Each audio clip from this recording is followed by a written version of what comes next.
Story time of the worst lashing day of my life, which led me to be hospitalized. But before I start the story, I just want to preface that I tried to maintain a positive attitude despite everything that was being thrown at me today. Started the day on the way there, realizing that I double booked one of my appointments, and I was like, okay, it's fine. And then while I was setting up, I also realized that I had forgotten my iPad with all my chargers, and I was going to be there for 10 hours, so I had to call my mom to drop it off to me. Shout out to mom, the real MVP.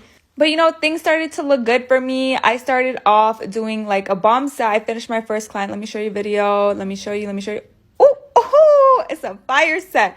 But this is where things start to take a little bit of a turn.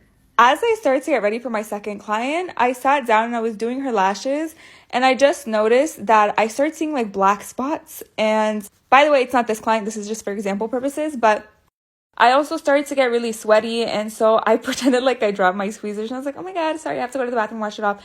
And then while I was going to the bathroom, I just started running towards the bathroom, and I just stopped, and I just threw up everywhere. This is me right after I threw up. I literally, it was like black. I don't think I passed out, but I was like holding over the ledge. When I walked back in the room, I told my client like, hey, I'm not really feeling good. I just threw up. And she's like, oh, do you think you could finish the set? And I was like, no, because I think I'm not doing okay. That night I was hospitalized for severe food poisoning, and it was the worst night and the worst 10-12 days of my life. These are really unflattering. This is what happened. This is where it started to go bad. But never eat din tai fung in San Jose. That's the moral of the story.